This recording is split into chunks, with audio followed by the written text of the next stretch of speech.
Hey, good morning. Can you all hear me properly?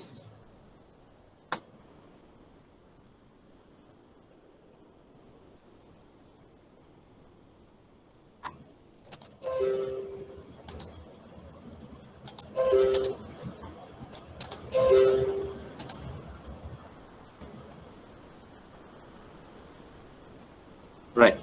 Okay. So we'll quickly go to the session that we were looking at.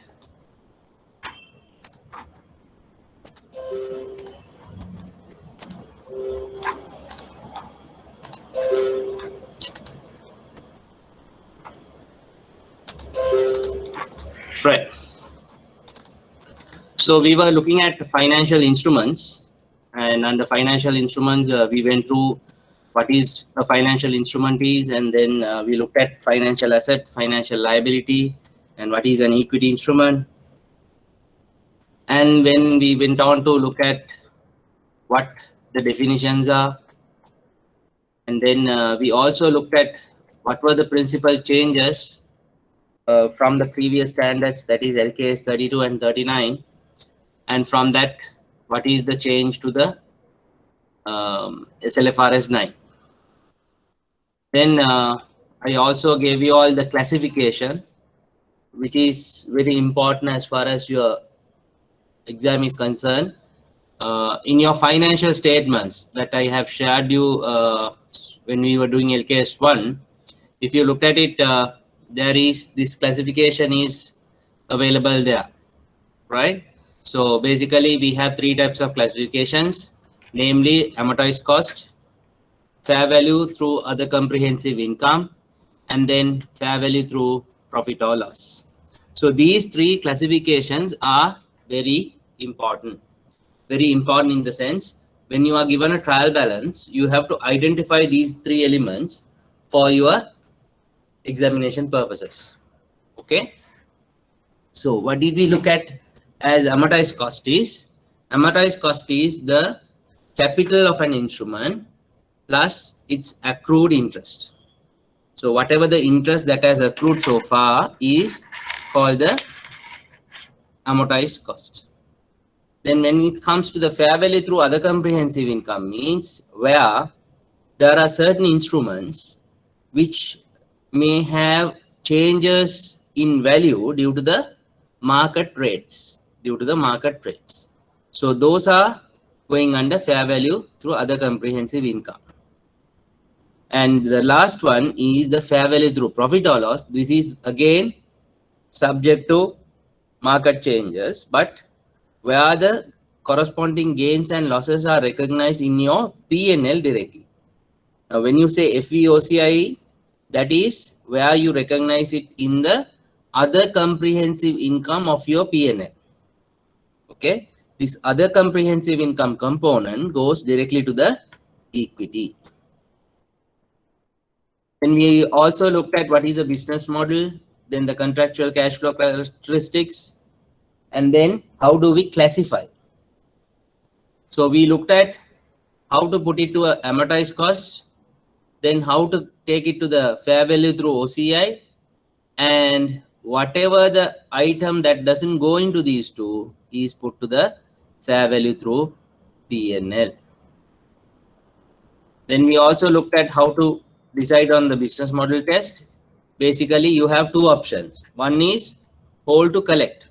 Hold to collect means you invest today and you wait till the maturity of that instrument.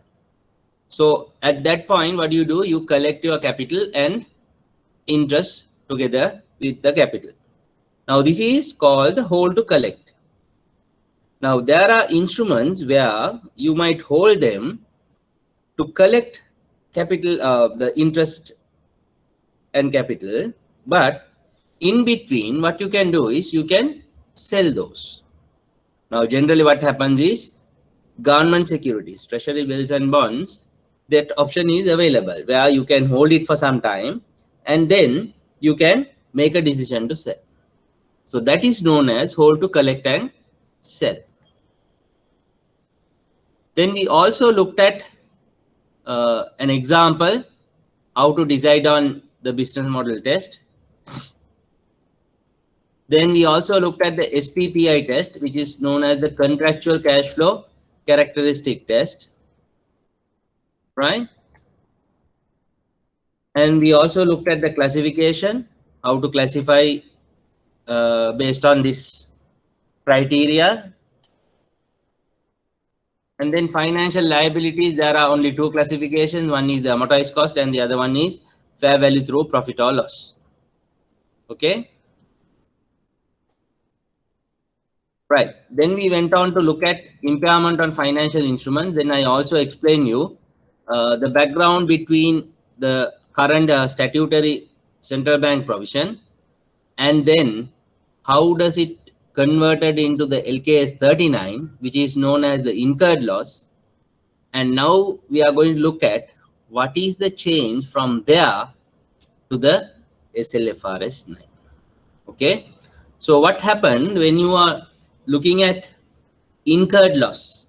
Under the incurred loss model, I told you, say you have given a loan where the customer repays the loan, a monthly installment loan, where the customer pays it for about say 5 months. On time, the loan installments are paid. Then after 5 months, on the 6th month, the customer doesn't pay. So you wait till the customer comes and pays you. You are not bothered that much because it's the first month. Then it goes on to the second month.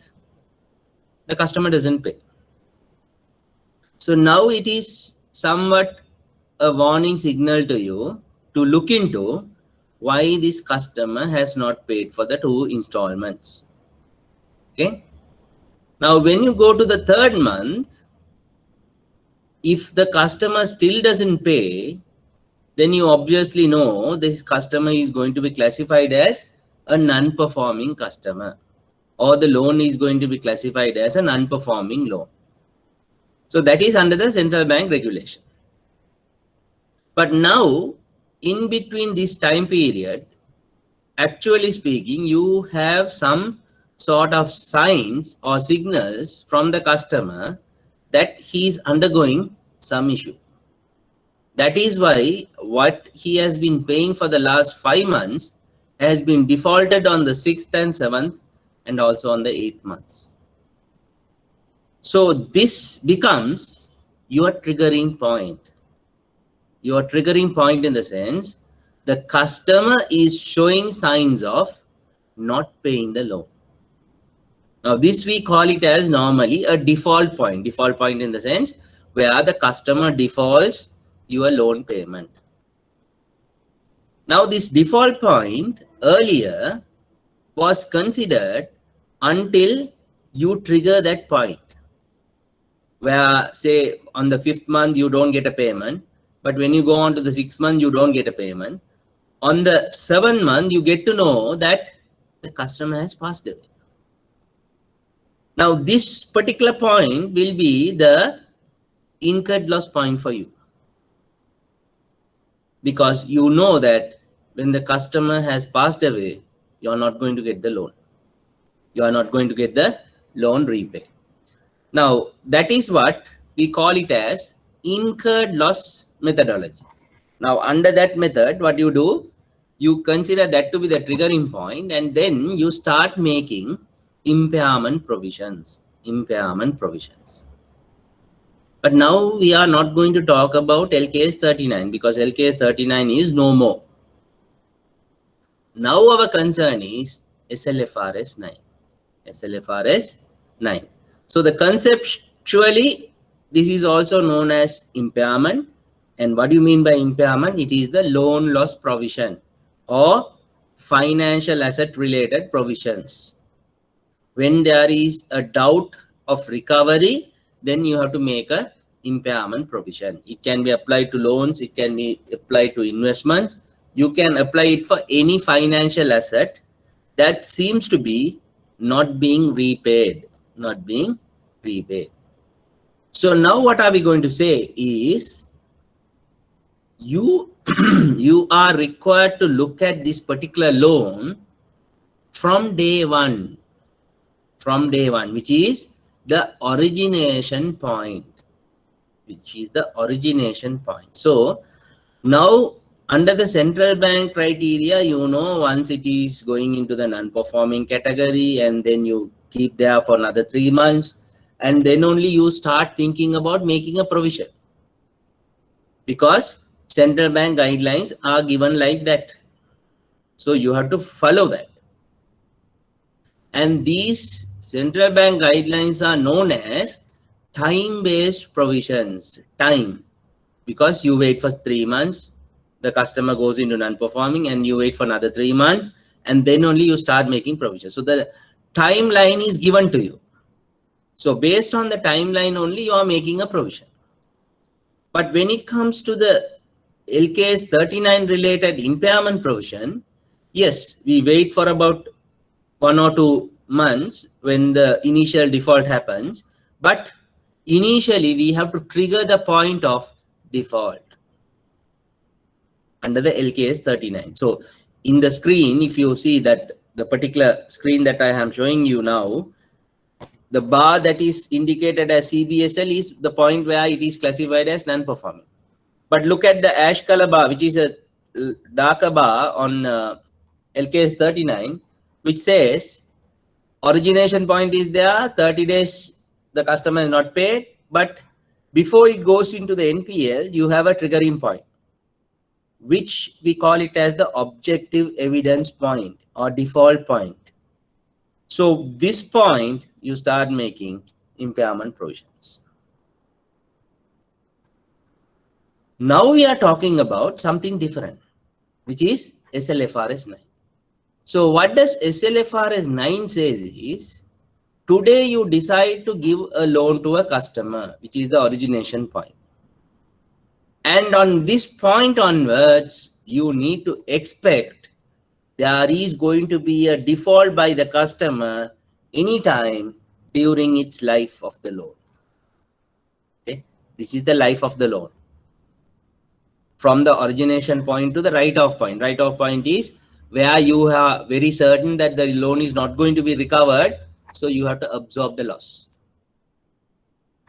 But what is SLFRS 9 is saying now is, from the origination point itself, you need to think about and expect that this loan is going to get defaulted at any time during its life. So it could be in the first month, or it could be in the 5th month, or it could be in the 10th month. We don't know. But as far as accounting is concerned, as accountants, you need to expect that the loss is going to happen at any point. So this we call as an expected model. Expected model. So this is what I was trying to tell you all about it the other day. Right, this principle changes. You see, impairment is going into a change from incurred loss to an expected loss. Incurred loss to an expected loss. Why it happened is due to some drawbacks in the current system of incurred loss. Under LKS 39, we had some drawbacks. In order to fix those only, now we have moved into expected loss concept.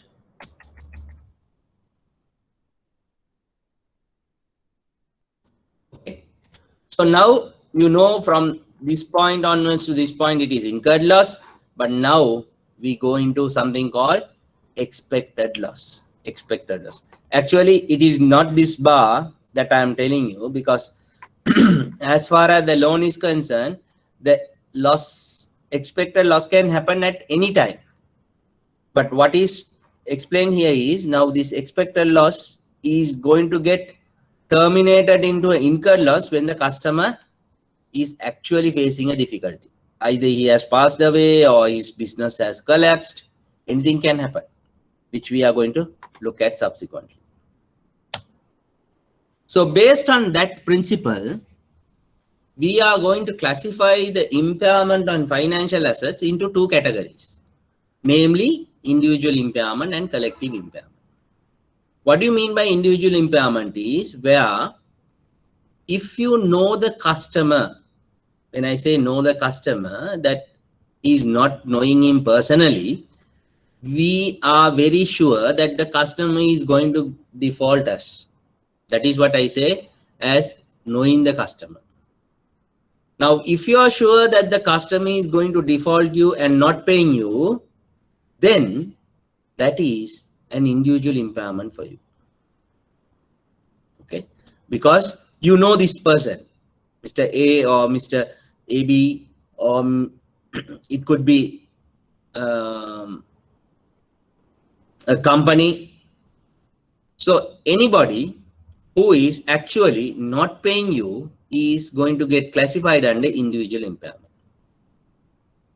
But when you look at collective impairment, means where you can't identify the customers, then what do? You pool them together. You put every fruit into one basket.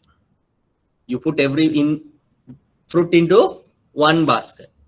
And then on that you make a provision. On that you make a provision. So let me explain this on the board because this is somewhat very important. Now, under the CBSL guidelines,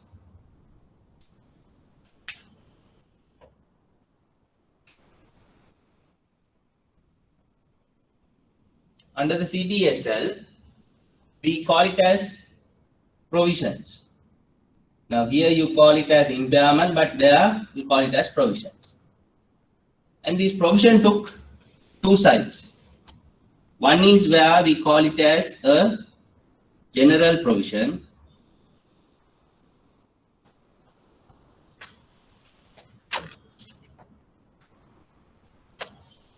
So let me say general. And the other one is specific.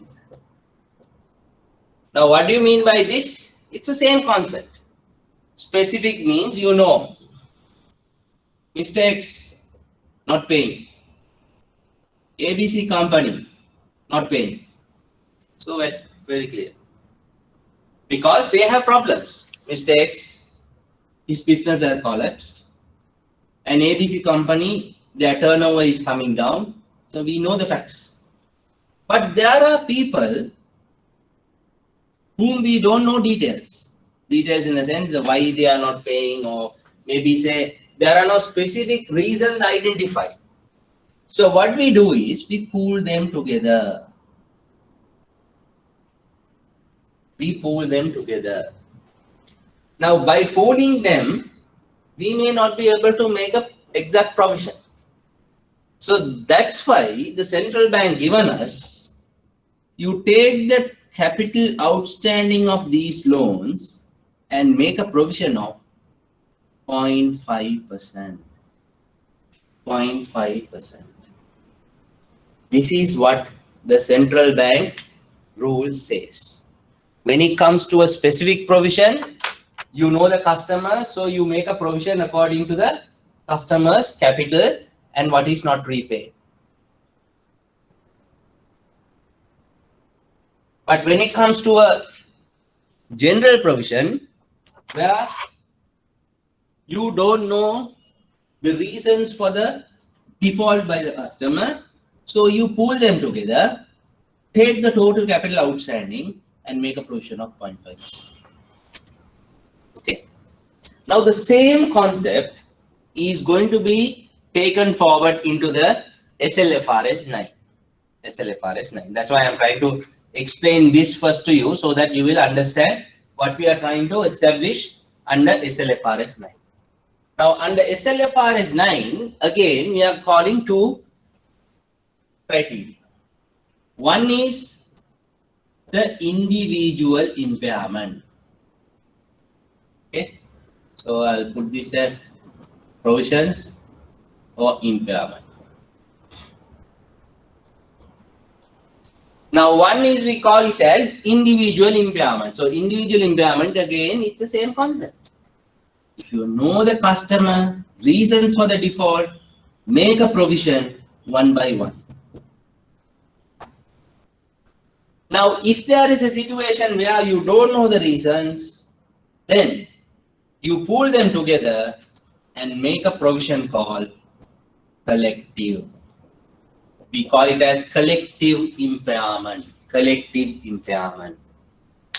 Concept is same, but we can't say that specific provision and individual impairment are equal. No, that is wrong, because the methodology of calculating same is totally different.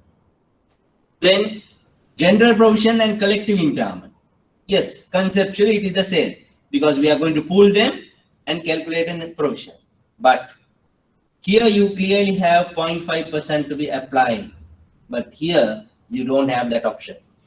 You need to apply scientific models to compute the collective impairment. That is where the complexity comes. Under the collective impairment, it's not straightforward where you go and apply a percentage. No. Here there are scientific models which we have to develop, and based on those models, we make a provision which is called collective impairment. Collective impairment. Okay? So is that clear to you all?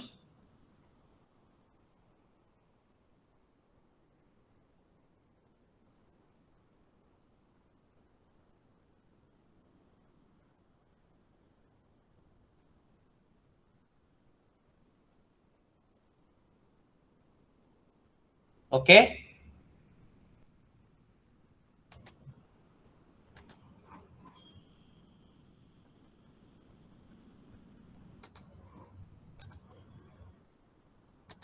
Right. Going back to the slide. So this shows you how this individual impairment and collective impairment could be provided, because there are few criteria that you need to apply to calculate the impairment or the impairment provision. So if you look at it, the individual impairment, they call it as based on an internally defined threshold, where you identify the significant loans as far as you are concerned. Okay. So now you are going to apply a threshold to identify what are your significant loans. What are your significant loans? And then once you have identified those, then you will go on to see whether there is any objective evidence. Now, by this time, you know what is objective evidence is. The point of trigger. This is the objective evidence point.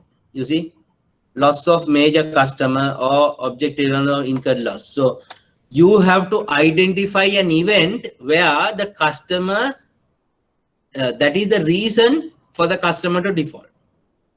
So that we call as loans with objective evidence. And once you have identified those with objective evidence, you will subject them to the individual impairment. If you fail it, you put it to collective impairment.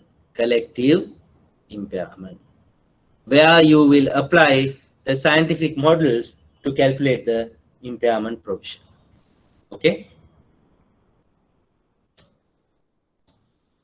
Before going into that, I will just explain in brief what we do here.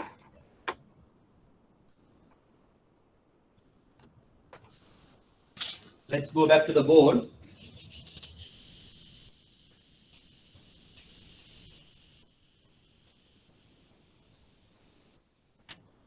Now let's say I have X ABC company, Mr. Silva, XYZ company, TQR Limited,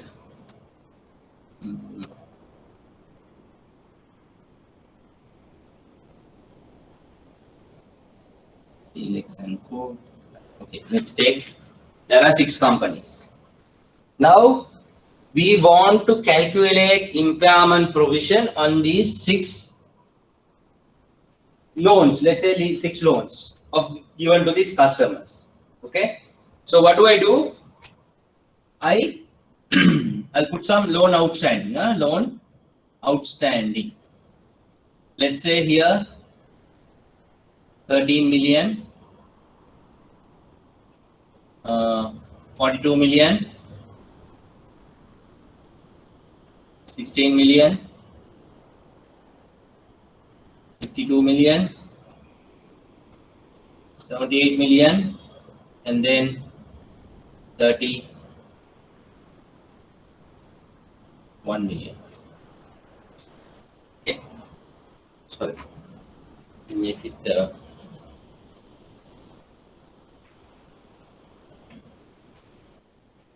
31 million. Okay. Now, what are we trying to say here is, now these are the loan outstandings. These are the loan outstandings. But we want to find out what are the significant loans out of these. What are the significant loans out of these? So how do I determine significant loans is where each company or each bank can have a threshold for themselves. You can define a threshold for yourself. A threshold means now you define an amount. You define a threshold. So all loans which are above that amount, you capture it under the significant loans category. Those who are below that, you don't consider. Okay. Right. Now I'm going to define a threshold. Let's say my threshold is 35 million. Or I'll say 30 million. 30 million. So my threshold will be more than 30 million. Anything that is more than 30 million, I am going to consider them as significant loans. So obviously what will happen? When you apply this won't come, this will come, this won't come, these 3 will be. So out of the 6 loans, now I capture only 4 loans as significant loans.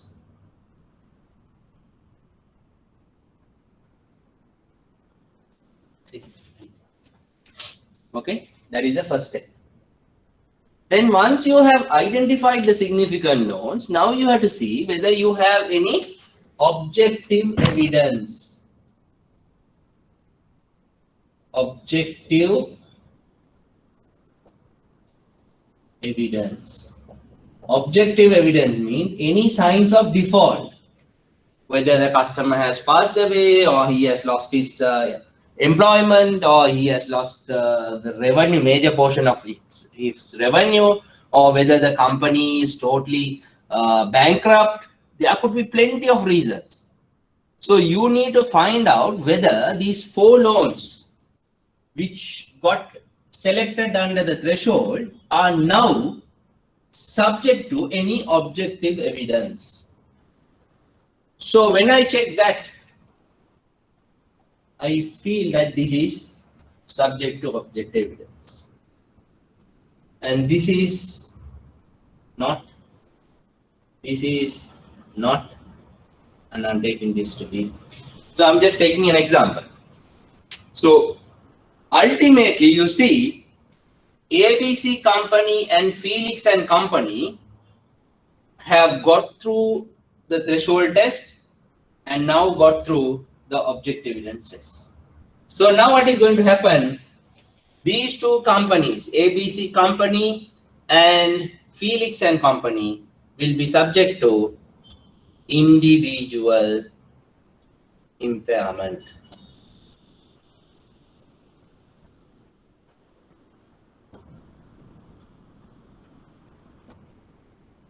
Rest of the loans will be subject to collective impairment.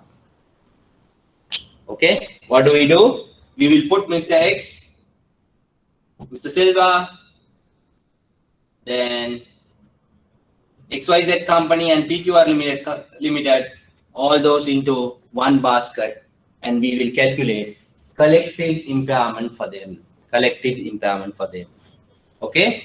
So I want you to take down quickly this.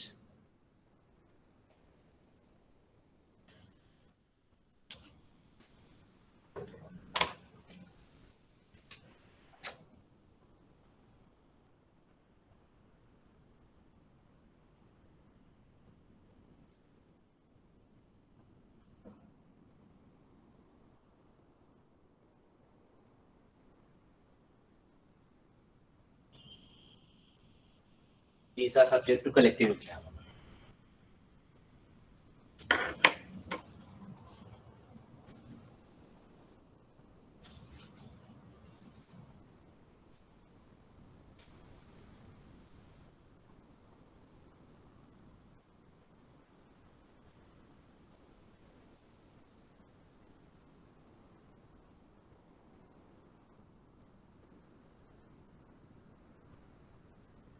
Any questions that you want to raise?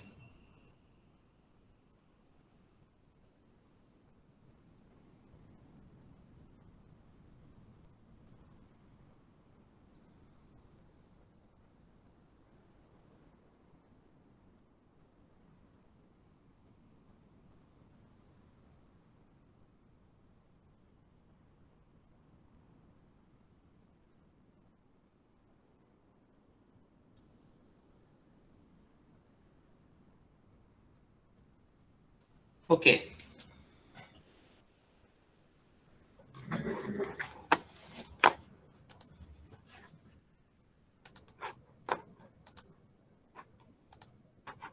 Right. So we are looking at from the point of view of a bank, because normally this impairment is heavily applicable on banks, because they are the ones who are dealing with loans, and this impairment is more on applicable to loans. And if you take as a whole, the other companies, they don't normally give loans of this kind. So the major portion of the impairment can be talked about on banks. Okay. So what does it say? Banks assess the loans and advances individually for impairment on the basis of materiality. So materiality means here the threshold. Exposures of loans and advances above a predefined threshold are assessed individually for significant increase in credit risk. Now, this is what I was trying to explain you. The objective evidence, in other words, we call it as significant increase in credit risk. Now, credit risk is what? You give a loan where the customer doesn't pay, he defaults. So that is the risk, credit risk. Now, this credit risk from time to time can go up. So if there is a significant increase in credit risk, then you need to consider those for individual impairment. An exposure of loans and advances of customers may include the capital outstanding with or without interest. Okay. So now we come to a point where we learned what is amortized cost is. Now, when you give a loan to a customer, what do you expect? You will hold to collect. You will hold to collect. So until the loan is repaid by the customer, you will hold it. And what are you going to get out of here? It's the capital and interest. So what is the classification? If your business model is hold to collect and SPPI test is where it is capital and interest, means what is it? It is amortized cost. Amortized cost. So for loans, we talk about their classification to be amortized cost. Now, what is this amortized cost? Amortized cost means the capital outstanding as at the reporting date and the accrued interest on that particular loan. Okay. So that is what amortized cost means. So I'm looking at two examples, just for examples, where people can have criteria. This for thresholds, you can have multiple criteria. say first look at example 2, where you say loans and advances of those customers with a total exposure of 300 million above. Now here I took it as 30 million. But if you are a large bank, you can consider something about 300 million for this purpose. That is will be your threshold. But that is the most simplest form of defining a threshold. You can also have a complicated threshold also, where you can have combinations. Now look at example 1. Loans and advances of a customer with a total exposure of 150 million and above.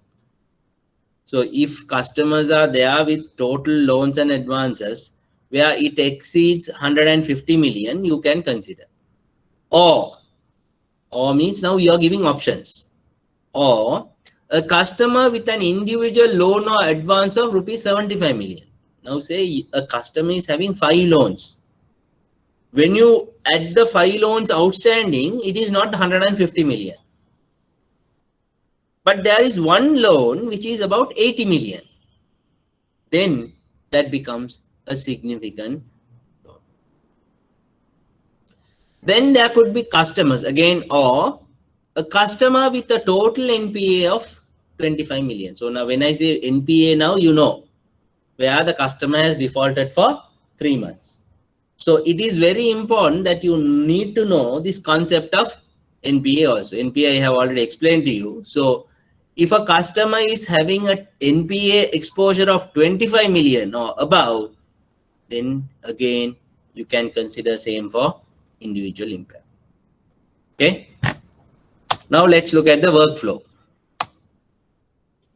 Now basically you know individual impairment and collective impairment. Those are the 2 branches. So how do we calculate the individual impairment and collective?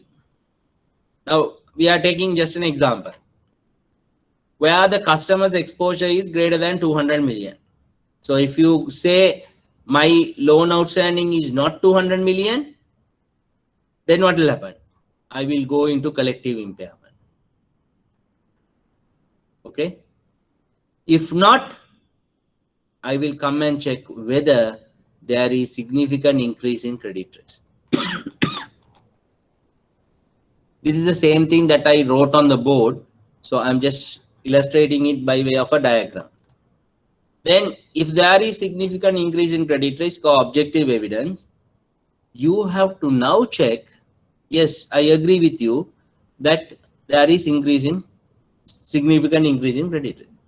But if still the customer is able to pay, then you don't need to provide individual impairment. You can go and provide it under collective impairment. But you need to justify your reasons. Still, if it fails, now comes a very important problem, where you need to forecast cash flows. Now let me give you an example. Now all of you know that due to the COVID-19, a lot of businesses are collapsed, or maybe they are finding it very difficult, and some are surviving but with some difficulty. Now the banks would have given loans to these type of companies where they are hardly hit by COVID-19, or maybe say partially hit by the COVID-19, where we call them as facilities given by the the government, where to facilitate these businesses, where we give moratorium. Moratorium means you give a grace period where they don't pay any installments, and after a certain period, 6 months or somewhat, they start repaying the loan again. Okay. Now what happens when something like that happens? There is a crisis now. The customer is not going to pay. So the bank, however, is expecting to collect these installments on a monthly basis. But now, on the other side, due to the statutory requirement, you are required to provide impairment. So if you are to provide impairment totally on the capital outstanding and the interest, it will be very high amounts. So the standard provides you an option to forecast cash flows. Forecast cash flows means as a bank, you know that this particular business is being hardly hit. But now there is a time period given for the customer to come out of it. And after coming out of that, the customer should be able to repay the loan to us. So you will agree with the customer how he is going to pay in the future this loan, whether on a monthly basis of 20,000 or 30,000, whatever it is, you need to agree with the customer that this is how it is going to be settled in the future. So you get the cash flows from the customer. Cash flows means how he is going to pay. Now this is known as forecast future cash flows. But we don't know actually that will happen or not. That is out of the question. We are not bothered about it also because we have to continuously monitor. But as at the date of this computation, what you need to do, you need to forecast the cash flow. So forecasting cash flows means you have to get from the customer how he is expecting to pay us the remaining outstanding of the loan. Okay. Now, once that is given, you have to compare that with the amortized cost. Okay. And that if there is a difference between the two, then you will have to provide for individual impairment. Failing which, you need to provide for collective impairment. So let me explain this on the board because then it will be easy.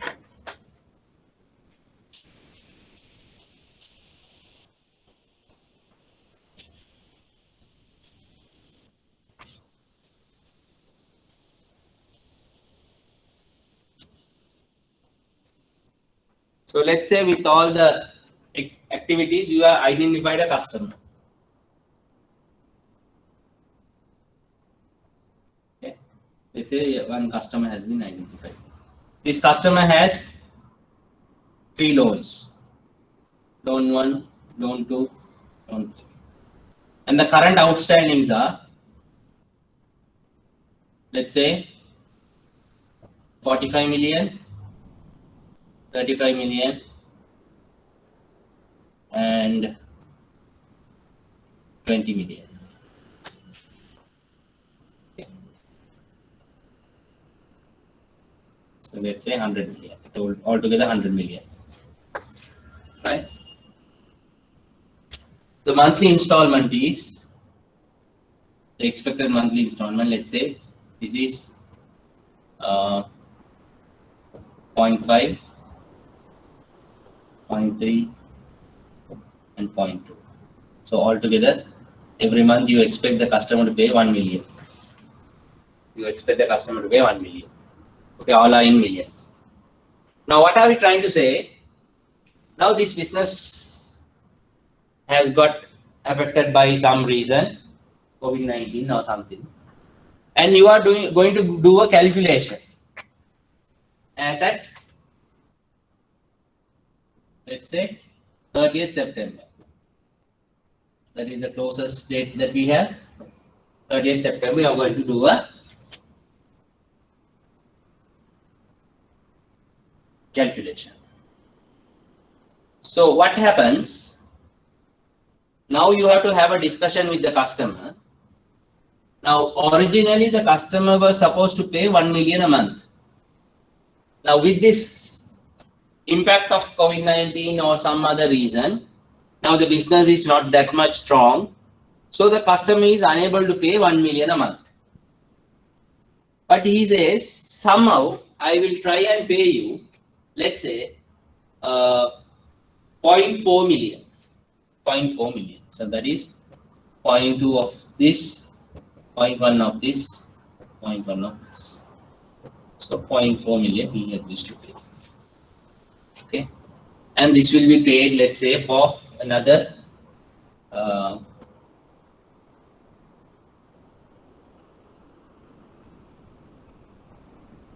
another 9 years or 10 years, let's say, just for example. So what is going to happen? He is going to pay for another 10 years this amount on a monthly basis like this. Okay. that is the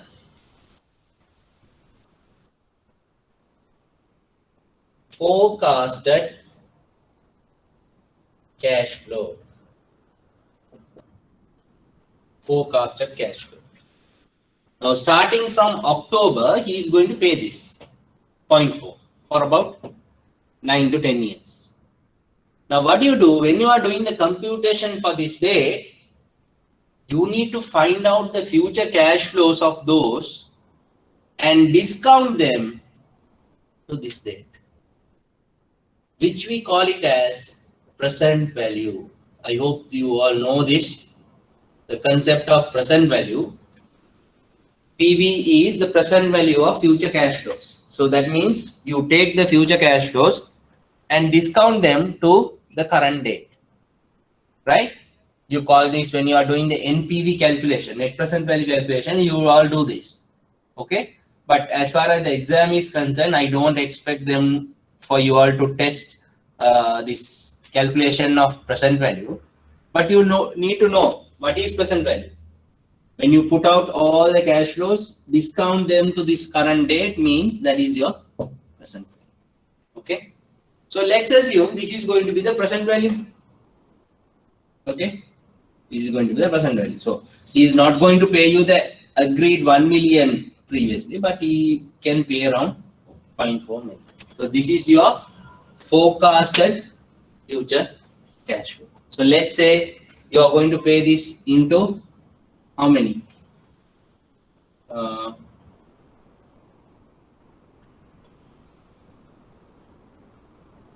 Calculate for the relevant months and you get something called the present value of all these.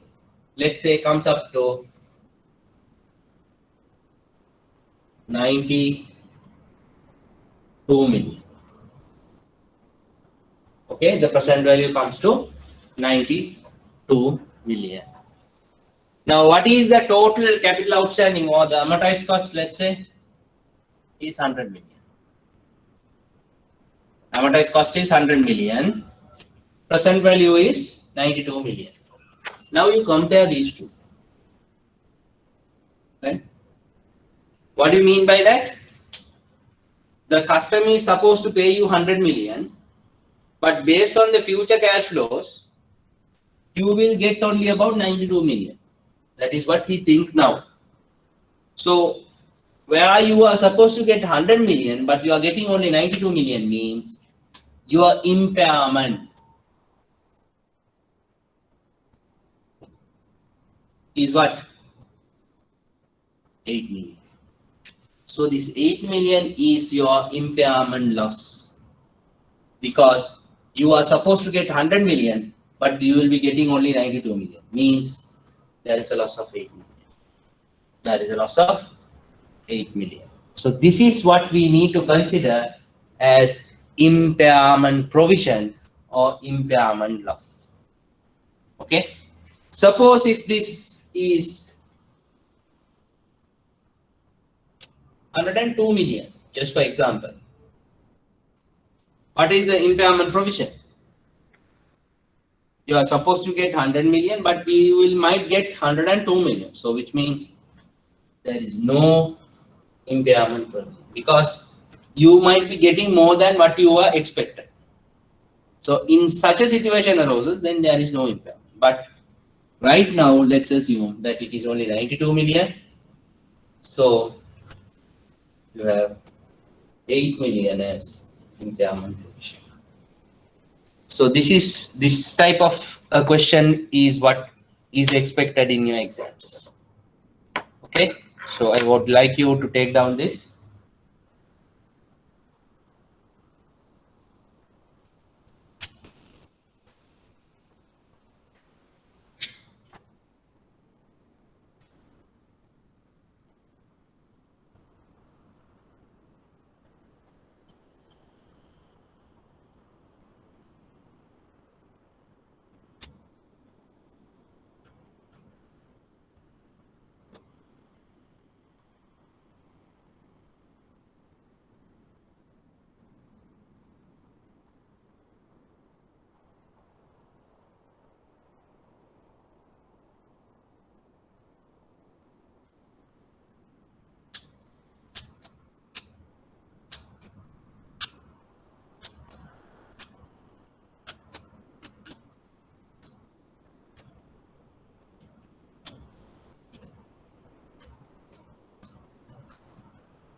Okay.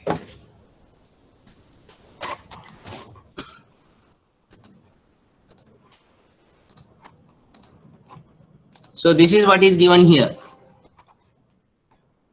After following all the steps, the forecasted cash flows are there. So you will compare that with the amortized cost.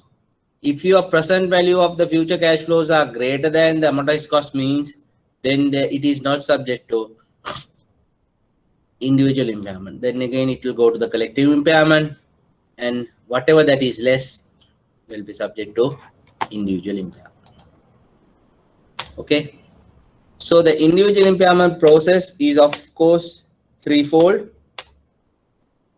where you will identify the significant increase in credit risk. Then you will project cash flows for the loans. Those have significant increase in credit risk. And finally, you have to validate these results. You have to check the accuracy of the values that you have obtained. So let's now look at the objective evidence indicators. So there are various objective evidence indicators that we will look at under phase 1. So these are the broader categories. Okay. These are the broader categories that we will have. An individually significant loan or customer is identified as a loan or customer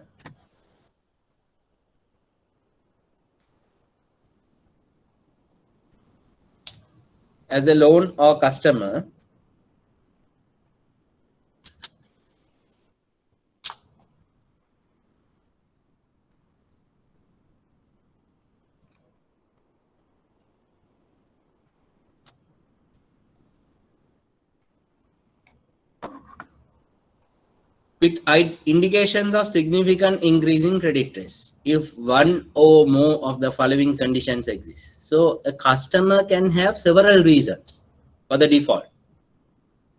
Out of those, we are just looking at some of the indicators. In exams, you might be asked with various, but here what we can think of or visualize some of the reasons are given here. Now, as a credit officer or a lending officer, when you are doing the lending process, so before doing a lending to a customer, you need to calculate financial ratios. Based on the financial statements of the customer, you need to evaluate certain financial ratios. And you need to check whether these ratios are acceptable. When you calculate these financial ratios, whether these ratios are acceptable. That is very important. So when you look at it with the mindset of thinking that these ratios are good, then you proceed with lending. But this process will happen from time to time because the customer's financial year will be ending every year. So you need to calculate or revisit the financial ratios of the customer. Now, there could be situations where these financial ratios become adverse. These financial ratios become adverse. Then, that is one reason. Then there could be significantly adverse future outlook. Now, still we are faced up with this COVID-19 issue, but we don't know how the future is going to be. Now, in a lot of countries, you may observe that they say that there is a second wave that is coming up. But fortunately, in Sri Lanka, we don't have something like that because we are under good control. But we don't know. Okay. Now, because of this COVID-19 or due to some other reason, if there is an impact on the Sri Lankan economy, that is what we say as future outlook, then it is going to impact all the businesses. Now, right now also you might know that with the present COVID-19 situation, there are a lot of businesses who have collapsed. So likewise, in the future, anything can happen to a business due to this condition. So that is what we know as future outlook. Now, as a bank, if you have lent to the tourism sector, let's assume you have given a loan to a hotel, tourism hotel. Now you know there is no tourism happening now. Airports are closed. No foreigner is coming. So who is going to stay in the hotels? The hotels doesn't have business. Of course, yes, there are locals who have been offered, but that revenue may not be sufficient for them to run the hotel in the long run. So the future outlook could be that, where the changes to the economy might have a bigger impact into the business. Then we also have statutory indicators. Statutory indicators. We will go through in detail in the coming up slides. We have those. Then we also have breach of contract, right? The bank, for economic or legal reasons relating to the borrower's financial difficulty, granting a concession to the borrower. Now, this is happening widely in the current context, because under the moratorium, banks are granting a lot of concessions to the borrower. It becoming probable that the borrower will enter bankruptcy or financial reorganization. So bankruptcy means the customer cannot survive. He is almost about to collapse, which means that is an indicator to you that you are not going to get your loan repaid. And whatever the reasons that are not mentioned here, I think I have given about 6 major reasons, which we will go in detail to see what is there. But there could be any other reasons or indicator also which might have an impact on this. Okay, right. Now let's say one by one, all those 7 points. What is significant adverse financial ratios? So significantly adverse net worth situation. Now what is net worth? What is net worth? Net worth means total assets minus your total liabilities. Total assets minus your total liabilities. Now, if your net worth is negative, your assets are lesser than your liabilities, means your equity is negative. And if this is going to continue, means what does it indicate? The company is continuously making losses. The company is going to continuously making losses. So that is a good enough reason for you to identify a loan as significant increase in credit risk. Okay. Continuous losses during the immediate past 3 years. Now, as far as central bank is concerned, they have given guidelines to see what is significant. Now, significant is anything more than 25% compared to the previous year. Because we have learned that what is significant, what is materiality, all those are there. But when it comes to these type of areas, when you have a defined rule, then it will be easy. Now, when you say significant, what is significant? What is significant to you may not be significant to another party. So there will be a disparity. So as a result, the central bank has clearly said, look, what is significant is where it is more than, the change is more than 25% compared to the previous year.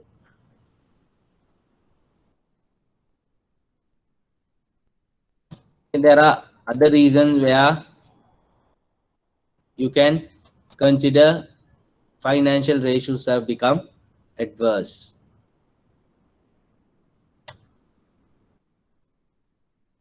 An adverse future outlook. Adverse future outlook. So reasonable and supportable forecast of adverse future economic conditions. That is what I told you now. The exchange rates going up and the interest rate structure is going up means that is an adverse future economic condition. Significant change in geographical location. Now we observe that there are earthquakes happening. Now due to these earthquakes, what will happen? There will be slight changes in the geographical locations. This will have an impact on your business. This will have an impact on the businesses of your customers. So that will have an impact on repaying your loan. Repaying your loan. Natural catastrophes. What do we say that? Floods, tsunamis, likewise, you know, those who were aware of what happened in 2004, when the tsunami happened, there were a lot of businesses which were on the coastal area got impacted. So all customers who have taken loan from banks who were running or having businesses on the coastal area were unable to pay the loans. So we need to expect those also when you are doing the business. And there could be a situation where a substantial default reported in any other financial. Now say, I am ABC Bank. I have given a loan to a customer, right? But I get to know that this customer has taken another loan from XYZ Bank. And that loan is not prepaid. The loan he has taken in XYZ is not paid. Then that is an indication to me, because sooner or later the same thing can happen to my loan as well. Okay, so that is an indicator for you to decide whether there is a significant increase in credit risk or not. Statutory indicators, new regulations, government policies, or inland revenue orders. Now say you would have seen there are instances where the government might issue orders. We call them as garnishee orders, where you are required to hold the balance in the customer's account due to some illegal activity. So when those type of things happen, what happens? The loan will be automatically not repaid because the customer's accounts are being held. So you can't get your loan repayments done.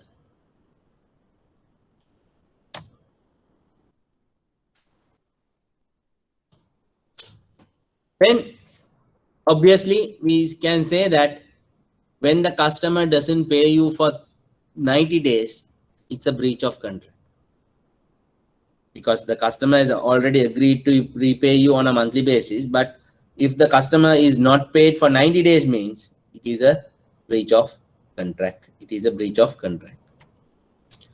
The borrower fails to maintain its facility within the agreed limits with the bank on a continuous basis. Now this is applicable where you establish, let's say you establish a credit card limit for a customer.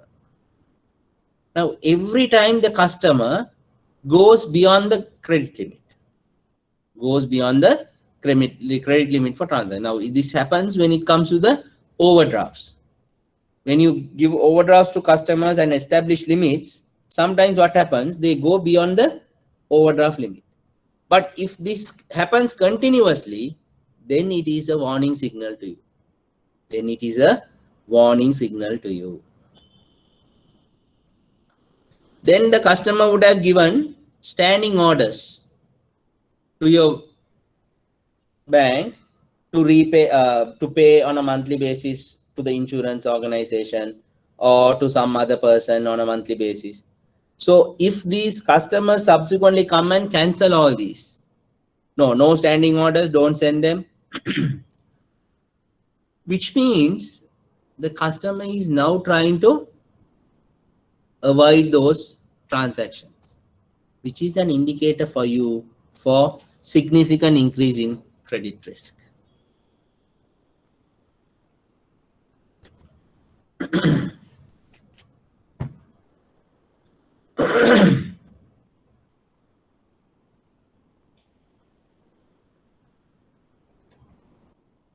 So then there could be situations where the customer takes a loan saying that he is going to put up a house. But when you go and look at the house, there is no house. Instead, he has bought a vehicle. What happened? Your loan is not going to be repaid because the original purpose of the loan is not served. So this is an indicator for you for the significant increase in credit risk. Okay. Then breach of material loan covenants, hardcore positions which remain unsettled for a considerable period of time, which means the overdrafts are not settled for a longer period. Every time he pays and again he overdraws. So continuously the overdraft remains at the same level. That is what called hardcore positions. Then the bank, for economic or legal reasons relating to the borrower's financial difficulty, grant concessions. So concessions can happen like where you go and reschedule the loan, restructure the loan by extending the term of the loan, or maybe you might give sometimes interest concessions to the customer. So those are concessions provided to the borrower, which is again a indicator. Indicators that borrower will enter bankruptcy. So how the bankruptcy happens? Basically, the customer passes away, death of the borrower, or he is subject to serious health conditions, adverse health conditions. So which means obviously he is not going to run the business thereafter. So which means the business is not going to repay any loans to your bank. Okay. Then in some companies, the top management or the expert management keeps on changing every time because people come, they are not happy and they go out. So which means the company is having some problem. That is what the indicator is. If you get to know, like recently an MD is appointed, but unfortunately in 2 months down the line, he leaves the organization. The corporate management people also leave the organization. So there is a lot of staff turnover happening in the organization, means that's an indicator of bankruptcy or problems to the company. Availability of any other indicator that suggests the borrower will not be able to service the loan or advance as agreed. So you might have given a loan to start a project, but every time when you go and see, the project never starts, which means the customer has taken the loan to start a project, but meantime he has gone and spent it on some other activity. Okay. Then this value of collateral is significantly reduced. Say you give a loan, you give a housing loan, and you give the loan based on the mortgage given to you.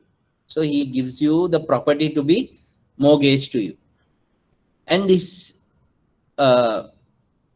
property is located in a beach area, let's say closer to the sea.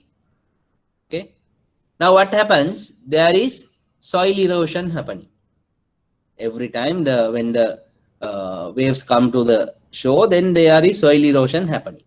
So this has a bigger impact on the house that is given as collateral to you. So when you get a valuation done, the valuer will consider this factor, the impact of the soil erosion on the property that is mortgaged. So the valuation of the property will obviously come down. Why you have given loan? Covering the loan with the collateral. So when the collateral value comes down, means it is a warning signal to you, because when the customer doesn't pay, you don't even have the collateral to repay. Okay. Let me give you another example. Now nowadays banks are doing pawning. Now pawning facilities are given against the sovereign value that you obtain as collateral for the loan.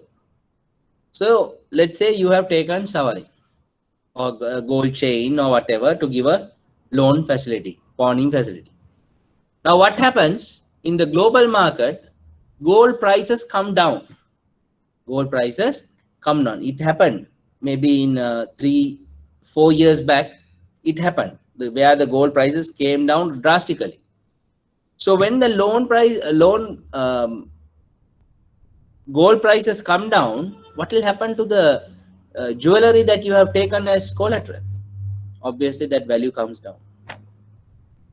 So that value comes down means it is a warning signal to you, because if the customer doesn't pay your loan, you don't have enough money to settle the loan with the collateral, because the collateral value also has come down drastically.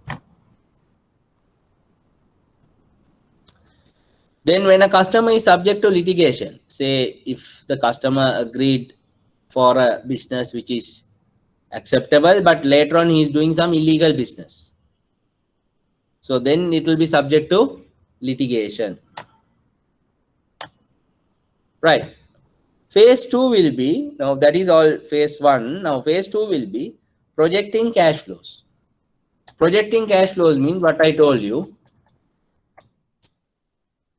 You have to forecast the future, how this customer is going to repay you the cash for the loan.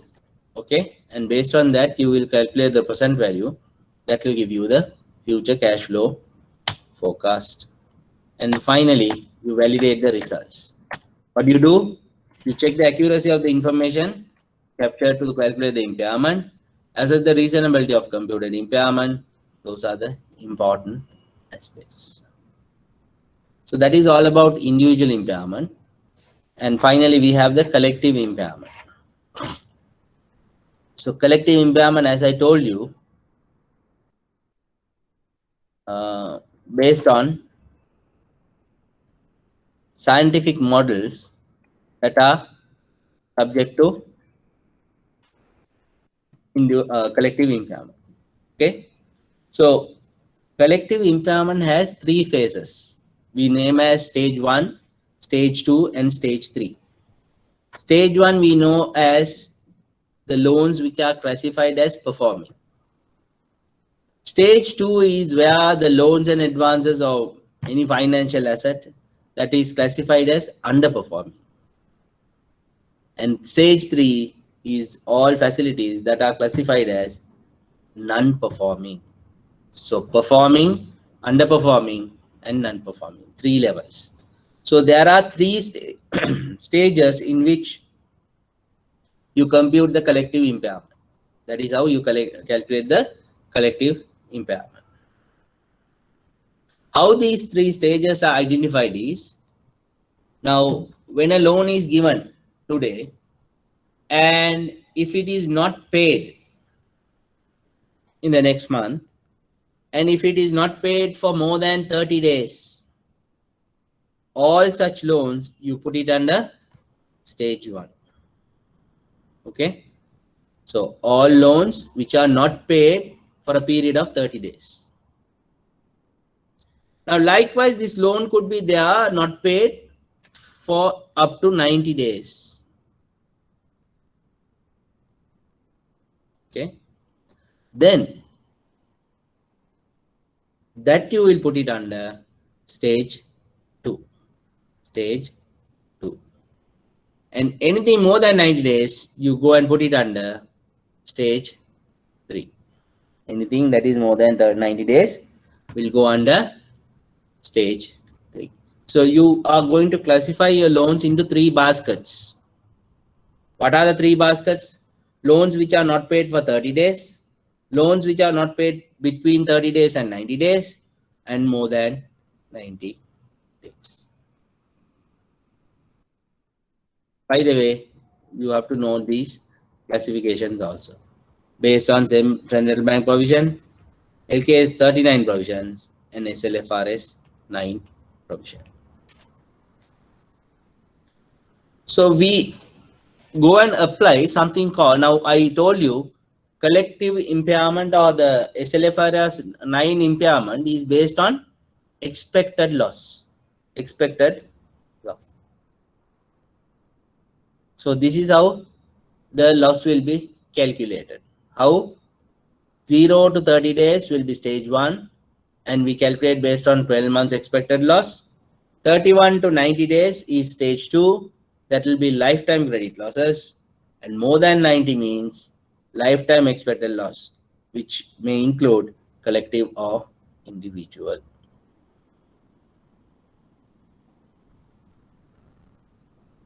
So this is very important. this particular slide, which is talking about the expected credit loss. So we call it as ECL. ECL is the product of exposure at default, probability of default, and loss given default. There are three factors which is important. We call it as exposure at default, probability of default, and loss given default. These three factors are very important in calculating the expected credit loss of a business. Expected credit loss of a business. So we need to know what this means.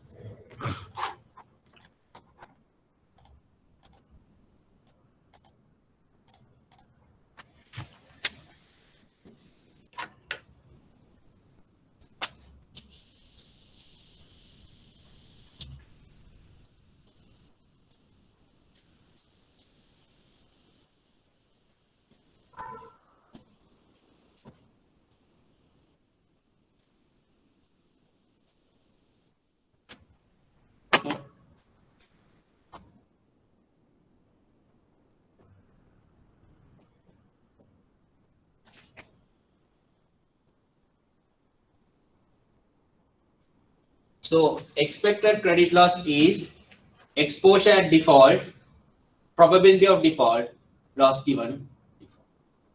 So this is basically your impairment.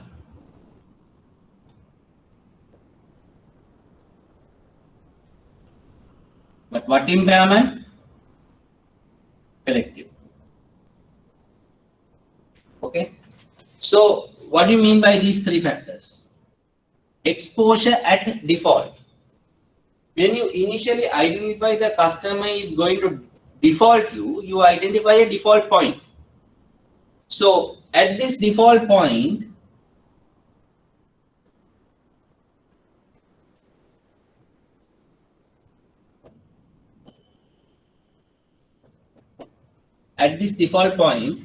what is your exposure? Exposure means the outstanding.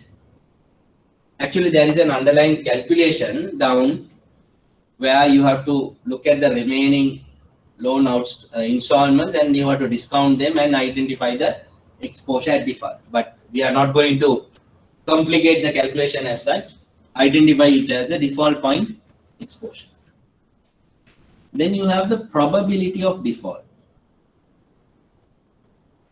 Probability of default. Okay, we call it as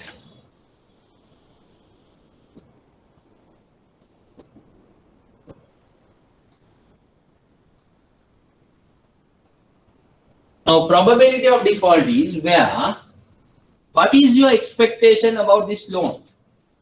When can this loan, what is the probability as a percentage this loan can go into bad? Where this loan can go into bad or the customer could default. Now this is a percentage. So let's say 0.6.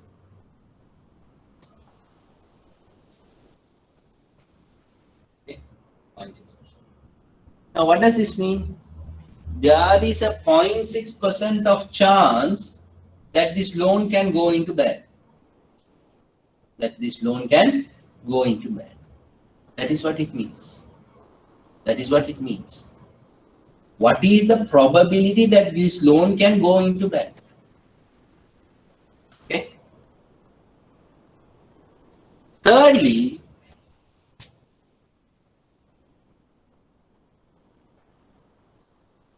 we call it as loss given default.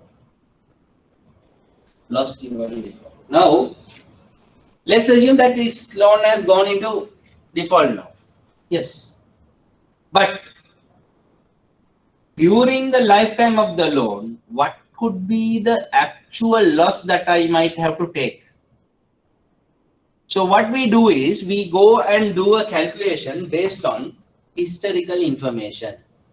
Based on the historical information, we do a calculation to find out for these kind of or these type of loans, what was our loss percentage?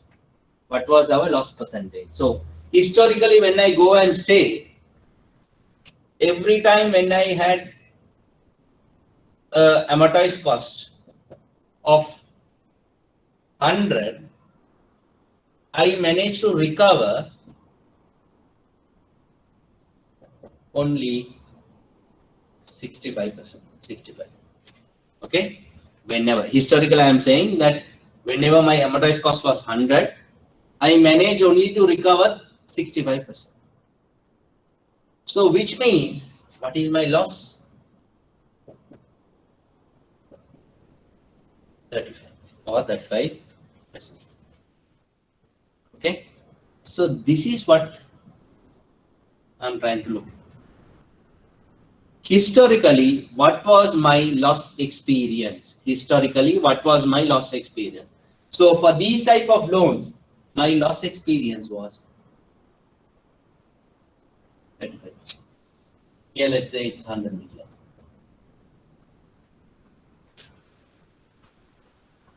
Okay. So this is how the calculation goes. You have a exposure at default of 100 million.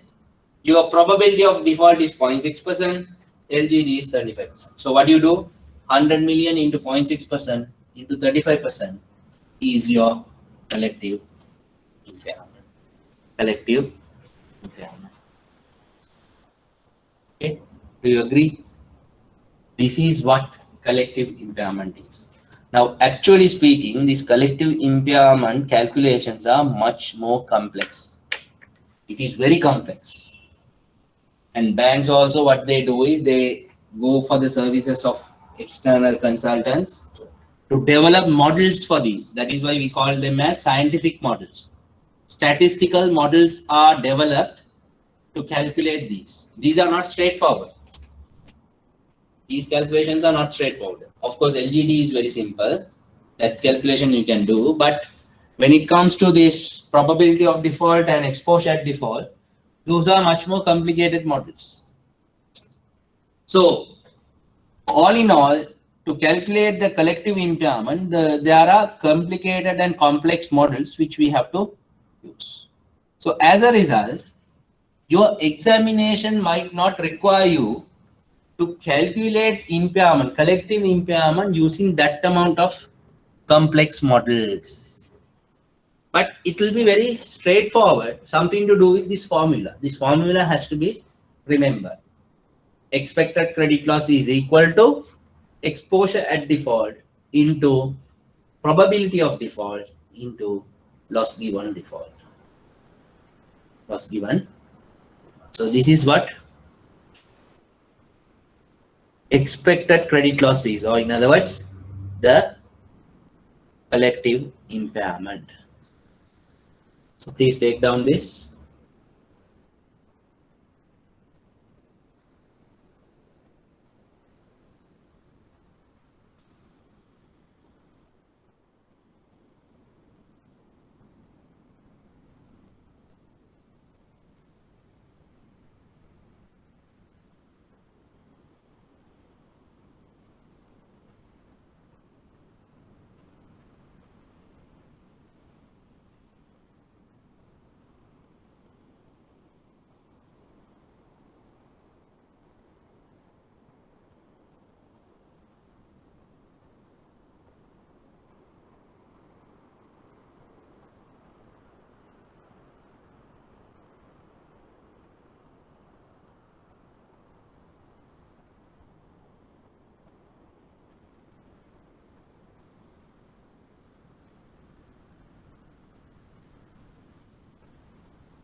Okay, right.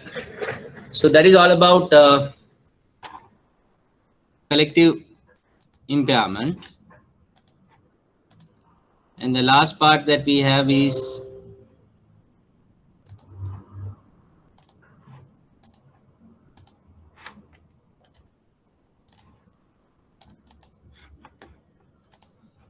the SLFRS 7. So I'll just touch upon that also, because that also could be tested in your examination, and it was tested once previously. So SLFRS 7 talks about financial instrument disclosures. What are the additional information that you need to provide to the reader? Okay, these are the details. Nature and extent of risk arising from financial instrument. So you have to say, when you have financial assets, to what extent there is a risk from these financial instruments. Then you have to give qualitative disclosures on risk exposures for each type of financial instrument. So qualitative disclosures you have to provide for the risk exposures. Whatever that you consider there is a risk, then you have to provide for those. Then you have to also provide quantitative disclosures on credit risk, liquidity risk, and market risk. So these are like more to do with risk assessment. But as far as your examination is concerned, I don't think that they will go into detail into these three risk elements. But what you need to know is, as per SLFRS 7, you need to make all these disclosures. All these disclosures.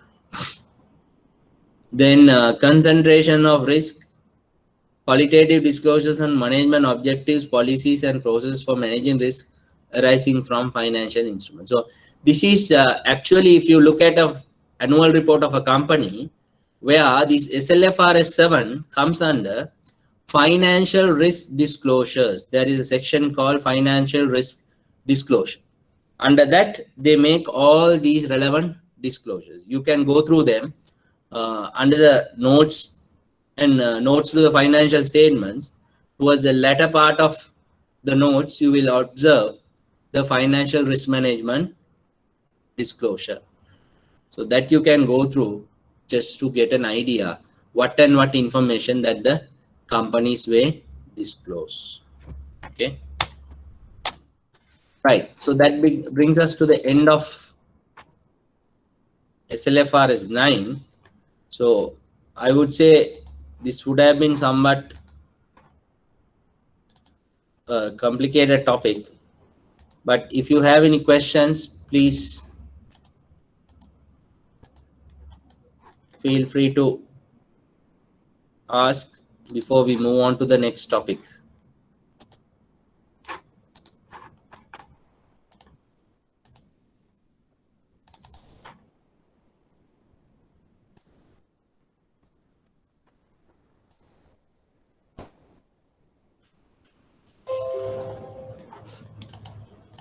Okay, so what are we going to do now is, we are going to look at the last paper which came in September 2019. There is a question number 3 on SLFRS 9. So if you have the papers, please turn on to that.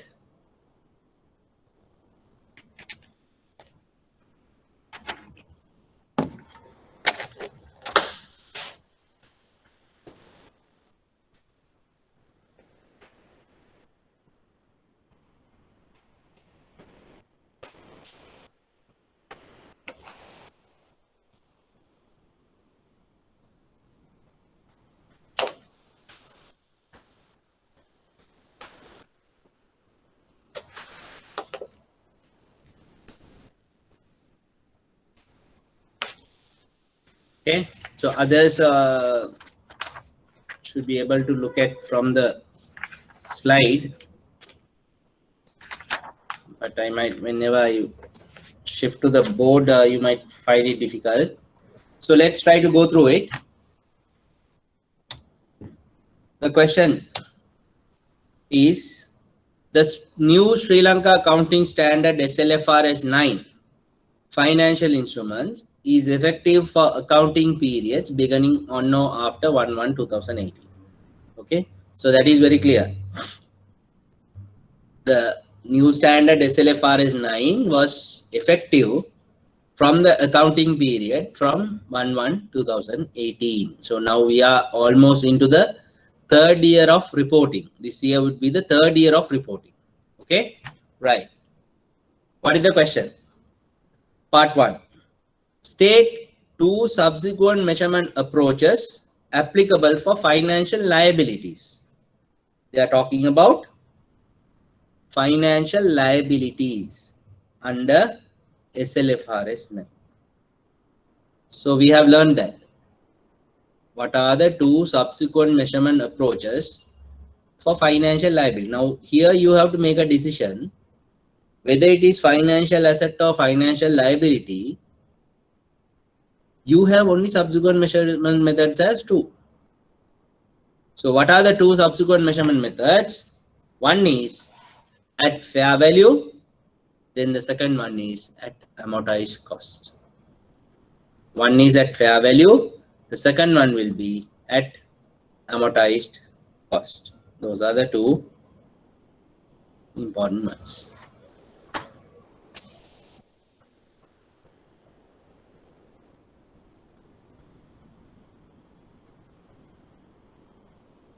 Okay, right. Second part of the question. So the previous part has 5 marks. When you write at fair value and amortized cost, you get 5 marks. So that is why I tell you all about it is very important to know the concept and the theory part, because you can easily score marks. It's not always calculations that you need to do. Even from writing, from the theory, you can score marks. Okay, so for writing those 2, you get 5 marks. Now look at this. In terms of SLFRS 9, debt instruments that meet the 2 types of tests should be measurement at amortized cost. What are the 2 types of tests? Anyone? What are the 2 types of tests? Any idea? Any answers?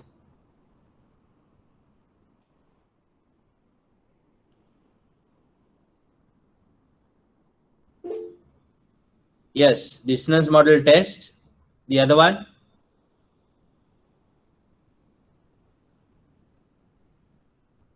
Second one. We call it as cash flow characteristic test.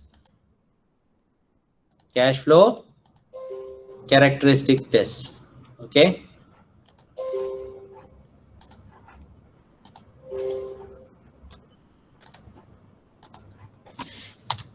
So the 2 types of tests are business model test and the cash flow characteristic test. But in exams, you can also write this cash flow characteristic test as SPPI test.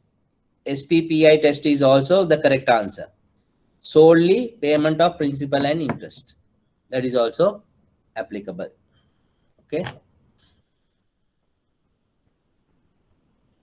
Third part. As per the following accounting balances extracted from the books of Happy Bank PLC, answer the question 3 to 4 below. Okay, so now they are giving you extraction. From that, you have to answer the remaining 2 parts, parts 3 and 4. Right. What are they saying? They are giving you some balances. They are giving you some balances. So this balances relate to when? 31st March 2018 and 31st March 2019. Now, what are these 2 dates? These 2 dates are the financial year end of this particular bank. So the bank's financial year is ending. One is at 31st March 2018 and the subsequent year is 31st March 2019. Okay. And now they have given some details. Debt instruments. Debt instrument means or debentures, likewise any instrument that you have in the market. Okay. Debt instruments measured at fair value through other comprehensive income. fair value through other comprehensive income.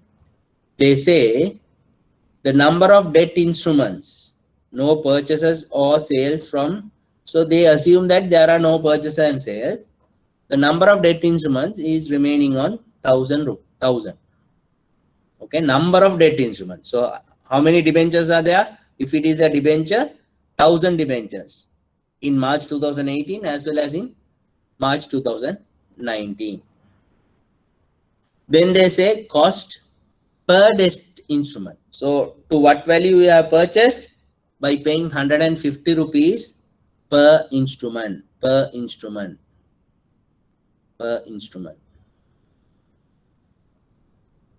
Okay, sorry, there is a mistake in this. I'll just correct it.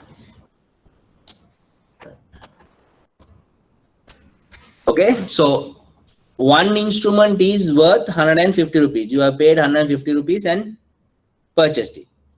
Then they say fair value per debt instrument when. So now these debt instruments are tradable. So as at 31st March 2018, this instrument is 100 rupees. Now you have invested 150 rupees to purchase an instrument. But as at 31st March 2018, this instrument is only 100 rupees. So obviously you have a loss of 50 rupees on one instrument. Am I correct? You have paid 150 to buy an instrument, but the current market value is how much? 100. So you have a 50 rupees loss of one instrument as at 31st March 2018. But what happens when you go to 31st March 2019? You have paid only 150, but the current market price of the instrument is 200. Current market price of the instrument is 200. Then what will happen there? You will have a profit of 50 rupees per instrument. 50 rupees per instrument. That is how it works. Okay. So as at 31st March 2018, you have a loss of 50 rupees per instrument. But as of March 2019, you have a profit of 50 rupees per instrument. Now this is where the fair value of instrument is very important, because the fair value can go up and down depending on the market conditions.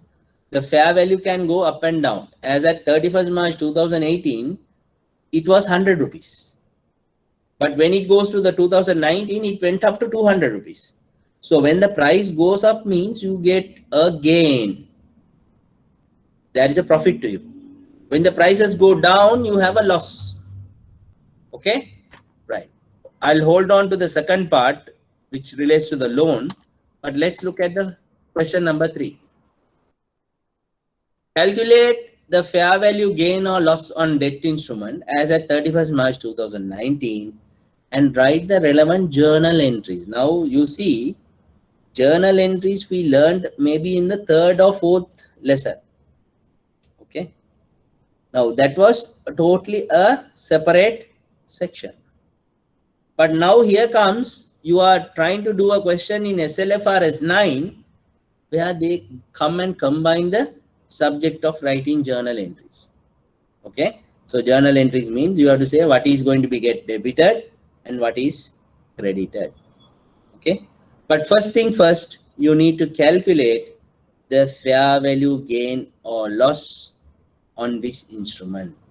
Fair value gain or loss on this instrument. So when you look at it, this is how it will appear.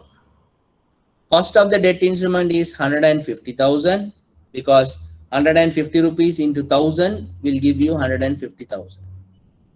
But then when you look at the fair value of the instrument, as at 31st March 2018, it was 100 rupees. So 100 rupees into 1,000 will give you 100,000, and 200 rupees into 1,000 will give you 200,000. Accordingly, the fair value gain or loss on this debt instrument for the two respective years will be, 1 year you will have a 50,000 loss, and the second year you will have a 100,000 gain. 100,000 gain. Now, how did you get this 100,000 gain? That is where the question is. Okay. And that is what we are going to look at also.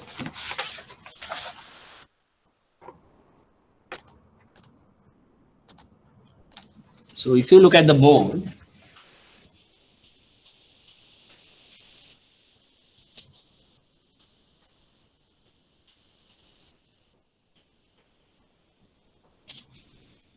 okay, let's look at it from the point of view of the T account. So it's easy for us to know the double entries. Okay. So investment in debt instrument.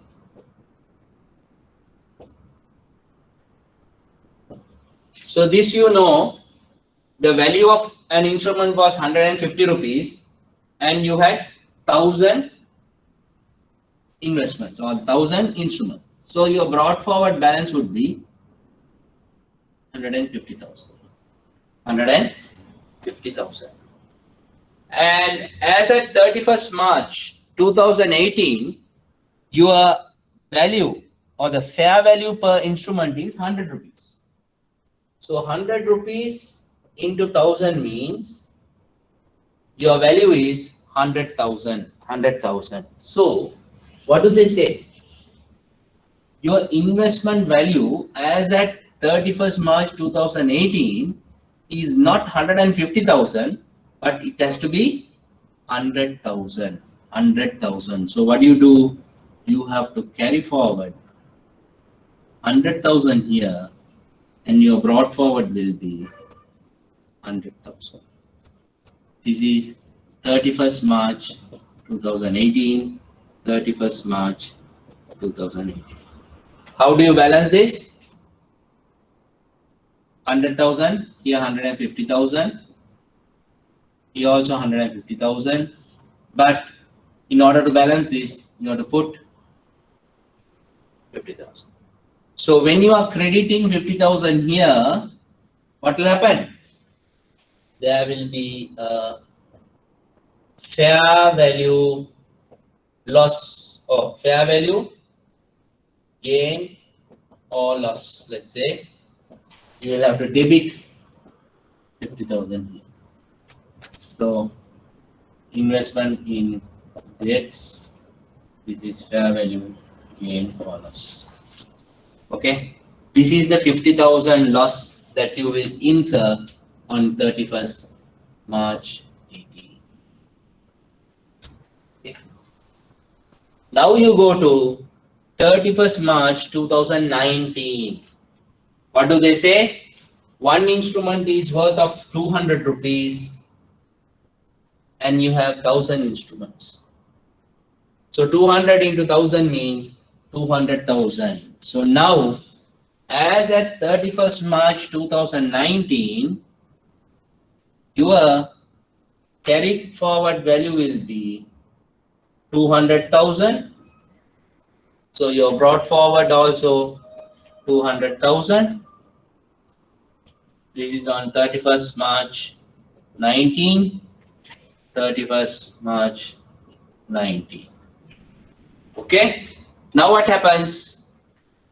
To balance this, here only 100,000, here you have 200,000. So 200,000 is the big amount. So to balance this side, you will put another 100,000. If you debit here, credit goes to, you see, this is going to be the gain for the year 2019. So in the year of 2018, you had a loss of 50,000. Here you will have a gain of 100,000. And now they ask you to write the double entries or the journal entries. So journal entries can be written.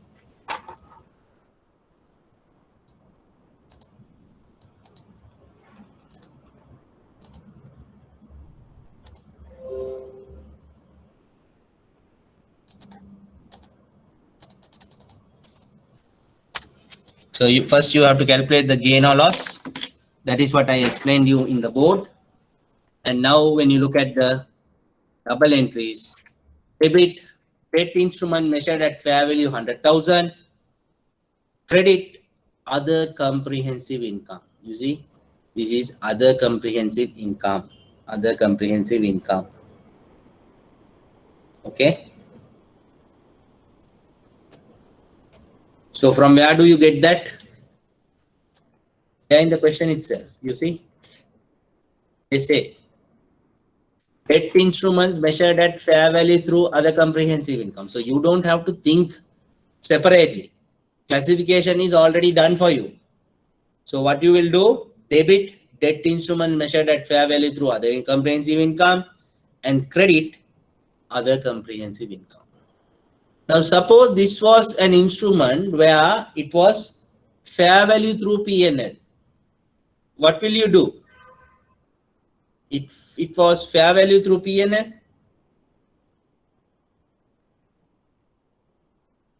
So your debit will be debt instruments measured at fair value. No mention about other comprehensive income, but the credit will go to the fair value gain or loss in your P&L. In your P&L. Okay, right. Then the last part, where they say loans and advances measured at amortized cost. Now you say what is amortized cost is already known. Capital plus interest, that is the amortized cost. And they say under stage 1. Under stage 1 means what?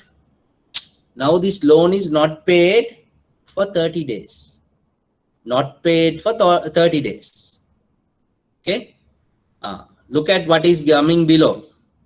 They say probability of default is 3% and 19.4%, and loss given default is 15% in 2018 and 12% in 2019. Now let's see what is the question is.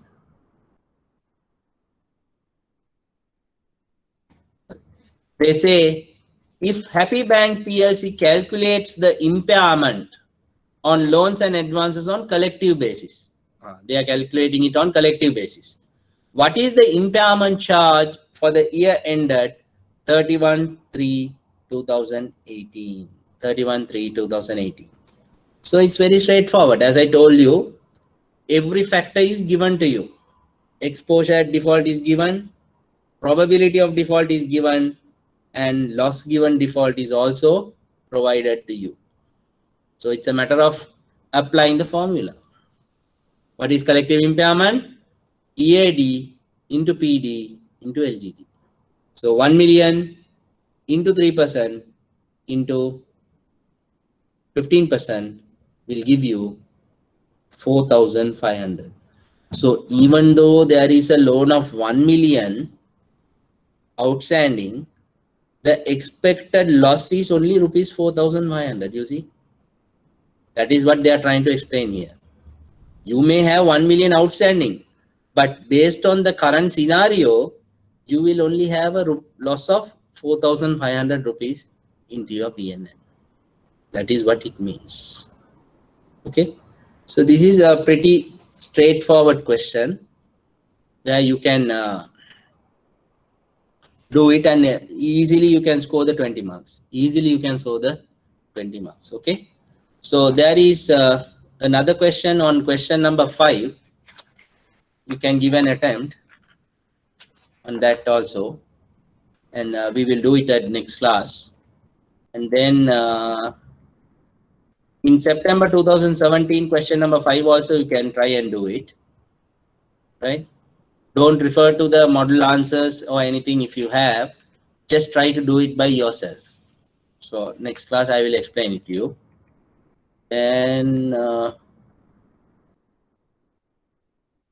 yeah, those are the 2 questions that you can attempt under the SLFRS 9, because prior to that you will have questions, but all those are relating to LKS 39. LKS 39. So you don't you can't do that based on SLFRS 9. So what you need to consider is these are the few questions which have come under SLFRS 9, and you will also get this time based on SLFRS 9. So you have to be very clear with what you are doing. Okay. So hope you all understood this concept of SLFRS 9, the impact and the related calculations. Okay. So please do revise again, once again. And if you have any issues, please raise it, or you can send me an email for more clarity on this topic. Okay. Right. So let's meet up next week. So have a pleasant weekend.